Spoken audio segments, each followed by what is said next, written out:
Hello, welcome to my first video. I'm going to be trying to do the Leetcode daily every single day. Today is the 23rd of August. So yeah, let's just jump into it. So I will be trying it in C++, so bear with me because I'm not great at it and just figuring it out. So might be a bit of Googling and ChatGPT going on. But yeah, let's get to it. All right, minimum area. Or 2D binary array. Grid. Find a rectangle with a horizontal and vertical sides with the smallest area such that all ones in the grid lie inside this rectangle. And the minimum possible area of this rectangle. Okay. So the observations that I make. So the first thing is the smallest need to minimize area. What's jumping at me straight away is the fact that it's just the corners that matter. We need to just minimize the distance between the corners. So, and since it's a rectangle, it will, let's have a look at some of these. Okay, test cases. Mm, mm, mm. So we just need to capture all the ones, right?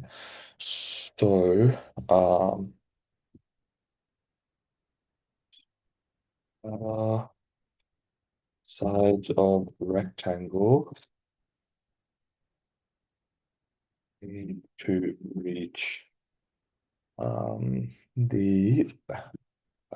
minus one in each. Okay, wait, this doesn't really matter. Okay. So basically what I'm trying to say here is that the let's say the left side of the rectangle has to reach the leftmost one. It just has to cover that far and no further than that. So I feel like if we get the most extreme ones in each direction, we'll know where we can end the rectangle. It can't end anywhere inside of that because that means that one won't be covered. So and then we need to return just the area, right?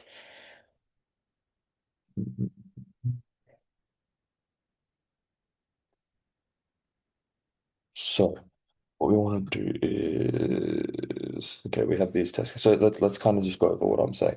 So here we know that it has to start vertically at zero and go to one because there's a one in the zeroth row and a one in the first row.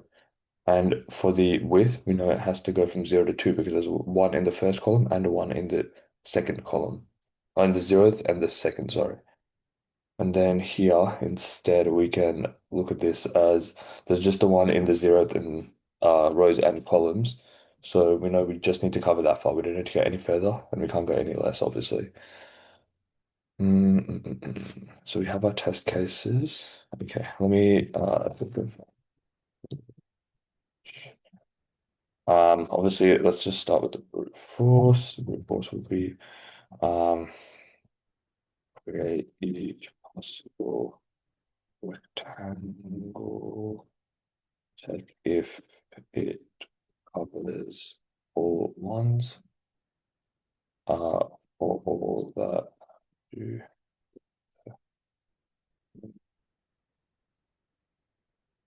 Okay, so for each row we start at, we need to end at every other row. So that'll be n squared. And for each row that we, each column that we start at, we need to end at each row. So um, I believe the time complexity of that would be O of m squared n squared is the of rows and oh, like let's just say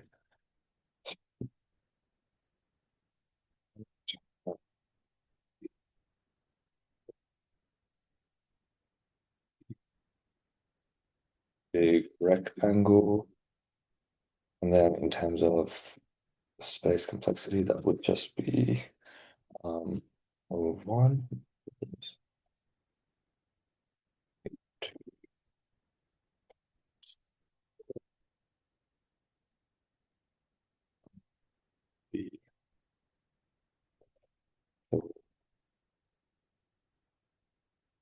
what I'm thinking is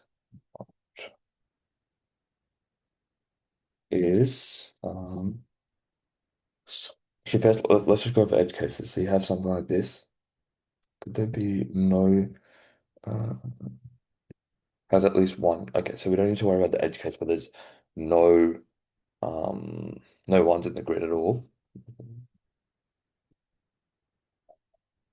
Then we know that 0, 1, 1 to 1000. Okay, so what are the edge cases? Something like this where it only covers, there's only one, if there's only one in the whole grid, that means we know the area is one because we just need to cover that one. And if there are, I can't think of any other edge cases.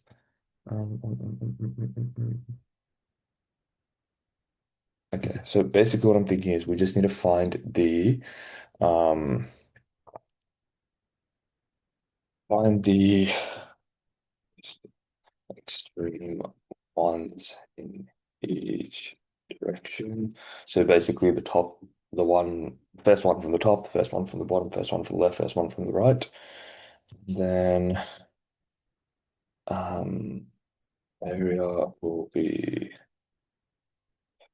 uh, minus L, bottom minus top. What? Bottom, oh, it might be plus one. Oh, minus L plus one because it's both inclusive, yeah. Plus one, plus one. So would there be any reason when this wouldn't work? If we have the outermost ones, I believe. Okay, so say that we have a rectangle. Can I draw this? What?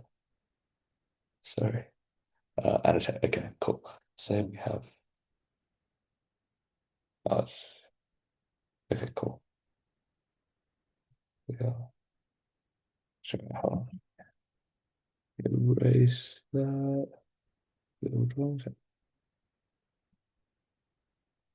Go to note. Okay. Let me draw them. Mm, mm, mm, mm, mm. Yeah, okay, cool. So we have this rectangle here.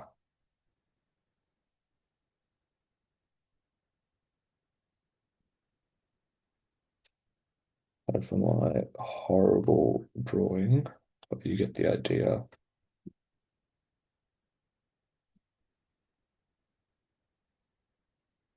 Okay, so basically what I want to know is there a, so we have a one here. So that's the first one from the top. Is there a situation where,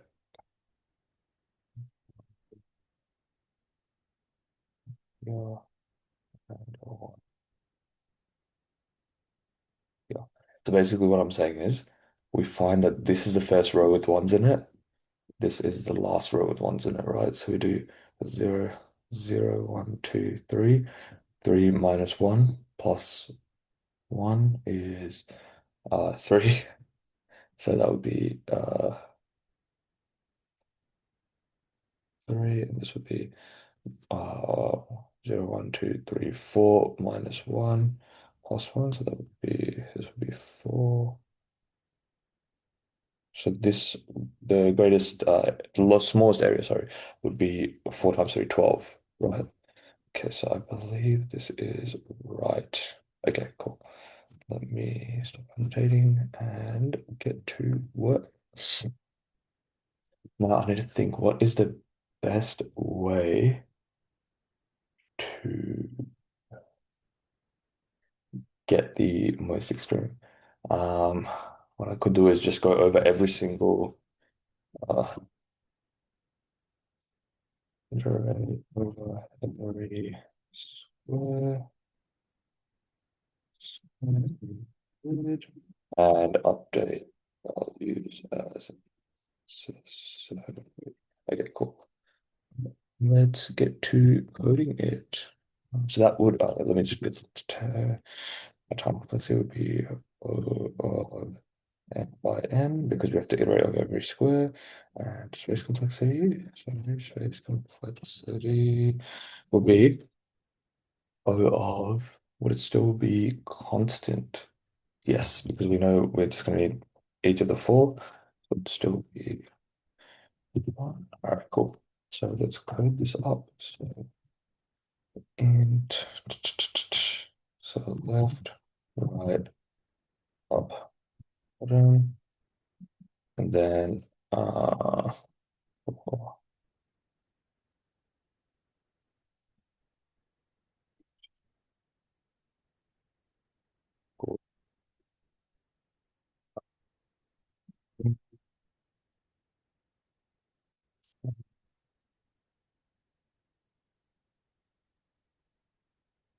size, 5 plus 4,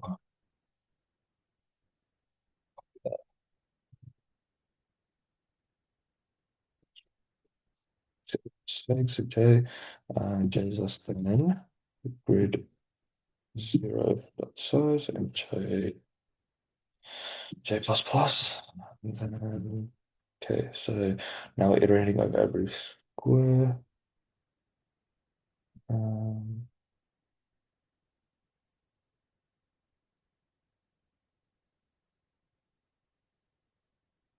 uh, okay, so we need to check it for the initial one because we can't let it.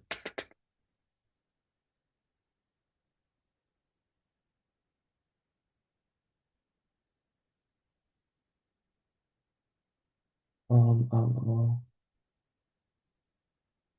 okay, wait, I'm just gonna initialize them all to -1. I don't know if there's a way to do it.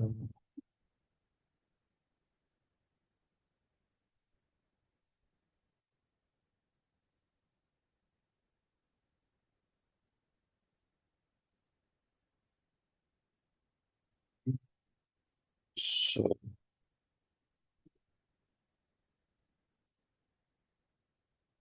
grid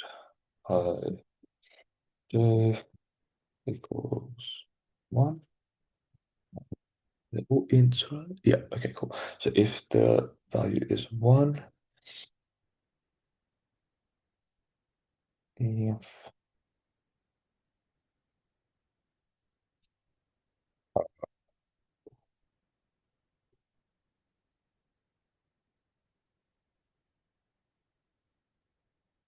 to do top and bottom first, okay, let me do top t equals, or so t is equal to -1, or I would be the row, so I is less than t, t equals.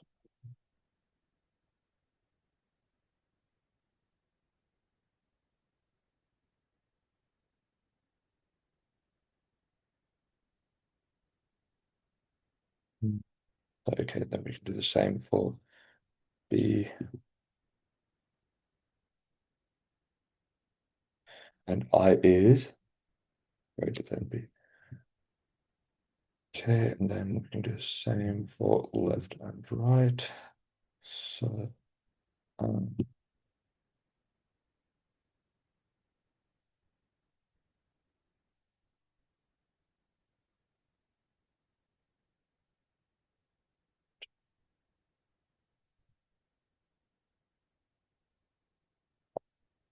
okay, let's check.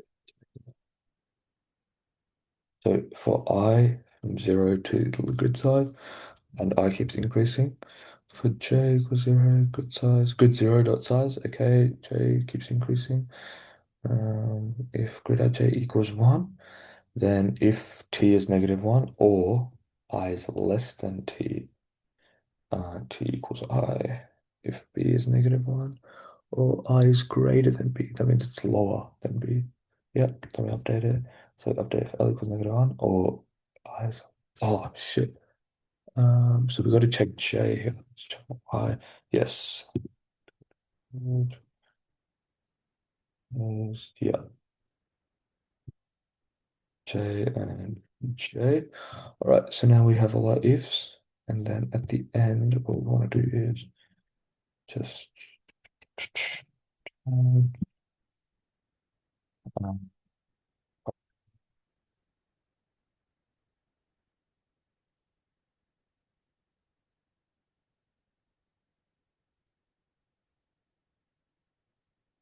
let me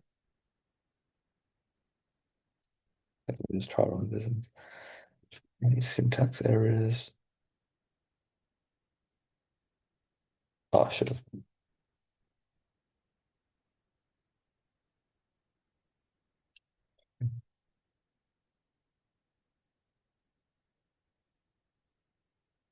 Right, I mean, it works, but it is not great in terms of efficiency. Let's have a look at the solution.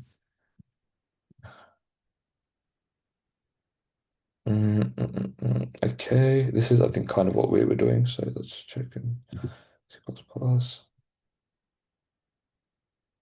Okay, this was a better way to do it actually, is to just initialize them to the most extreme because we know that, and then use mins and maxes. Okay. Okay, I think I got the intuition, but the implementation just wasn't great. But yeah, sorted. Today's was pretty easy, luckily. Good, nice, easy one to start on. Um, or should I? Yeah, no, I'll do it in my own time. I'll fix it up in my own time. But yeah, thanks for watching, and I'll see you guys tomorrow.